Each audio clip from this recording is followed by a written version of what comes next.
وڵە بێگومان هێرشکردنە سەر کێڵگەی غازی کۆرمۆر بۆ 8 جار و 9 جاری بەردەوام بە ئامانجگرتنی ژێرخانی وزێ لە هەرێمی کوردستان بە تایبەتی کە 3 سەکتەری گرنگی سوتەمەنی ئاو کاروباش لە خۆ دەگرێت سەبارەت بەم بابەتە قسەگە دەکەم لەگەڵ میوانەکەم بەڕێز ئەرشەد دکتۆر ئەرشەد تەها شارەزای بواری وزە لێرە لە سەدوێ لەگەڵما دکتۆر زۆر بەخێر بێ. سەرەتا بە لەو بپرسم کە بۆچی ژێرخانی وزە لە هەرێمی کوردستان بە ئامانج دەگیردرێت ئەمە لە بەرژەوەندی چ لایەنێکدا دەبێت و زیانەکانی چی دەبن؟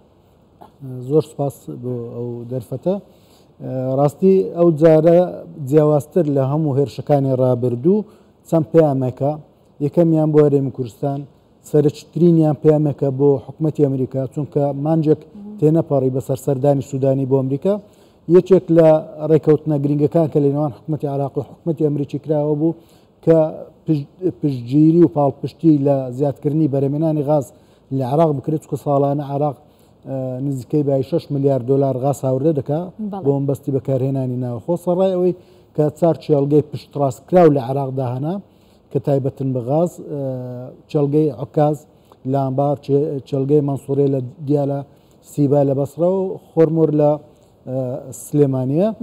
لەو چوار چێڵگەی تەنها کۆرمۆر بەرەمی غازی هەیە و سیبا شەندێک مکەثیفاتی غازیە، چێڵگەکانی تر و بەرهێنانی تێدا نەکرا. لەبەرەوە ئامان سەرەکی ئەو بوو کە لە 6 ساڵی ڕابردوودا ئەمریکا ئیستیسنای بۆ عێراق دەکرد غاز هاوردە بکات لە ئێران. سەرڕای ئەوەی کە گەماڕۆی لەسەرە پێویست بوو لە چەند ساڵی داهاتوودا بە خێرایی بەرەمی غاز زیاد بکات بۆی پێداویستەکانی ناوخۆ دابین بکات. بەڵام ئەو بامانجگرتنە وەڵامی ڕاستەخۆی ڕێکەوتنی ئەمریکای عێراق بوو کە میلیشیاکان و هێزە چەکدار لە یاسا دەرچووکان ڕێگان نادەن ئامانجەکانی عێراق لە سەقامگیری و لە پێشۆچوون بێتە دەست و ڕێگان نادەن ڕێکەوتنەکانی حکوومەتی ئەمریکا و عێراق بێتە جگە لە تێکدانی ئەو ڕێککەوتنانە ئەمە چ زەرێکی لەسەر ژێرخانی وزە دەبێت؟ وەکو وتت کە گەورەترین کێڵگەی بەرهەمهێنانی غازی سروشتی عێراق کەڵکی وەردەگرێت هەرێمی کوردستان لە 3 سەکتەری جیاواز. ئەمە چی پەک دەخات لەم بوارەدا؟ حەز دەکەمەوە ڕوون بکەمەوە. سەرڕایەوەی 180 کارەبای کوردستان پشت بە چێڵگەی کۆرمۆر لەوەستی ڕاستەوخۆ واتە کوالتی نەوتیش ساڵێک پێشستا کە ڕاگیرە هەر بە فشاری میلیشیاکان بوو. کوالتی بەرزکردنەوەی نەوتی شەر لە ڕێگای چێڵگەی کۆرمۆر بوو لە 530 ملیۆن پێسێجا کە ڕۆژانە بەرەم دەینی بڕیار بوو لە مانجی داهاتوو 100 ملیۆنی ئاڕاستی کەرکوک بکرێت بۆ زیادکردنی بەرەمی کارەبای کەرکوک. یعنی بەڕاستی بامانجگرتنە تەنها هەرێمی کوردستان و ژێرخانی هەرێمی کوردستانیە، بامانجگرتنی ژێرخانی ئابووری عێراقە و هەرێمی کوردستان چەند لەی زیانمەندە. حکوومەتی عێراقی و هاوڵاتیانی عێراقیش بامان شێوەلەی زیادمەندن. بە تایبەتی 2 ساڵە شەڕی رووسیا و ئۆکرانیا هەیە، ڕۆژئاوا سزای رووسیاندایە کە گەورەترین هەنداردەکاری غازی جیهانیە. هەر بامانجگرتنێکی چێڵگەی غاز بامانجگرتنی وزەی جیهانیە. لە 6 مانجە ڕابردوو میلیشیاکان و چەکدار لە یاسا دەرچووکان بۆ جیهانیان سەلماند. بەهەبوونی ئەو میلیشیانە بەرژەوەندی عێراقیەکان و وڵاتانی تریش ئوردن بامانگیرە، سووریا بامانگیرە، لوبنان بامانگیرە، ئیسرائیل بامانگیرە، سعودیا بامانگیرە، ئیمارات بامانشەوە. دەریای سوور کە یەکێکە لە ڕێڕەوە بازرگانیە جیهانیەکان بامانگیرە و مەترسی لەسەر وزەی جیهانی دروست بۆ چکە 125 وزەی جیهان لەو ڕێگایەوە لە وڵاتانی خەلیجی ئاڕاستی بازاری جیهان دەکرێت لە کاتێکدا قەیرانی وزەیە بە سەبەبی شەڕی ئۆکرانیا و رووسیا. کەواتەمە بازنێکی سیاسی ئابووری جیهانیە کە هەرێمی کوردستان و عێراقیشی گرتوۆتەوە کراوەتە ئامانج بە پیلانێکی بۆ داڕێژراو. بێگومان هەتا ئەو میلیشیانە و چەکدارە لە یاسا دەرچوانە هەبیتن بەرژەوەندی جیهانی، بەرژەوەندی بازرگانی، سەقامگیری ڕۆژهەڵاتی ناوەڕاست پارێزراو نییە بۆ پەیامێکی ڕوونە.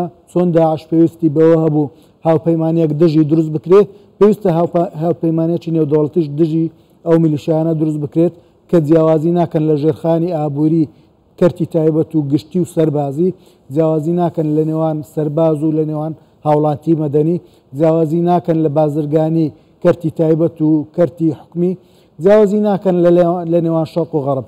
کەواتە ئەوە دوایین پەیامە ناردیان هیوادارین بزمارێک بێ لە تابوتی میلیشیاکان کە لەمە دووە هەنگاوی جددی بنرێت بۆ دروستکردنی هاوپەیمانیەکی نێودەوڵەتی بە پشتگیری بێگومان هێزە چەکدارەکانی ناوخۆی عێراق و هەرێمی کوردستانیش کە ڕوبەڕووی ئەو میلیشیانە بنەوە، چونکە مەترسی گەوریان لەسەر ژێرخانی ئابووری وزە دروستکردێت لە هەرێمی کوردستان و عێراق. ساڵ بە ساڵ خواست لەسەر غاز لە ناوخۆی عێراق زیاد دەکات.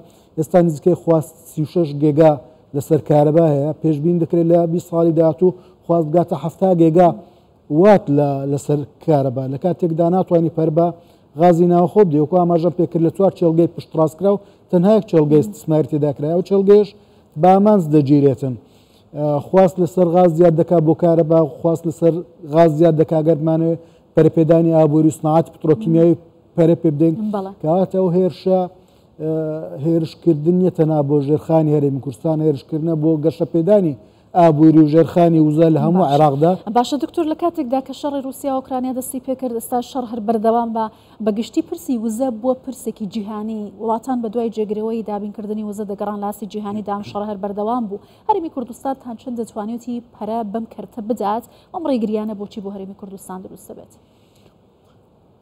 وەکو ئاماژت پێکرد جەنابەت کە معادلاتی ئیقلیمی تێدایە و هەندێک وڵاتەنە کە نایانەوێ هەرێمی کوردستان تەنانەت پشتێکی بچووک لە بازار جیهانی پڕ بکاتەوە وەکو ئاماژەشم پێکرد لە ئێراندا تەنها ئیستیسنا بۆ عێراق کرایە کە غاز هاوردە بکات ساڵان نزیکەی 6 ملیارد دۆلارە ئەوش کاریگەری گەورەی لەسەر هاوچێشەکە هەیە بەڵام ئەو مترسیانە دروست بۆ ڕاستی بە فشاری میلیشیاکان و هێرشەکانیان تەنها غازی کوردستان نیە قەتەر یەک کە لە گەورەترین بەرهەمێنی غازی شل لە جیهاندا کە لە ڕێگای دەریای سوورەوە هەناردەی بازار جیهانی دەکرێت مەترسی جددی دروست بووە لە دەریای سوور کە ڕێگا نادەن نا غاز و نەنەوت و نا کەرستەی بازرگانی شەنار دەبکرێت کەواتە ئەو میلیشیانە سەرڕایەوەی فشار و هەڕەشان لەسەر هەرێمی کوردستان و بەرژەوەندی و سەقامگیری هەرێمی کوردستان بامان شێوە هەڕەشان لەسەر بەرژەوەندی جیهانی لەسەر بازرگانی جیهانی لەسەر وزەی جیهانی لەسەر سەقامگیری ڕۆژهەڵاتی ناوەڕاست بە ناسەقامگیری ڕۆژهەڵاتی ناوەڕاست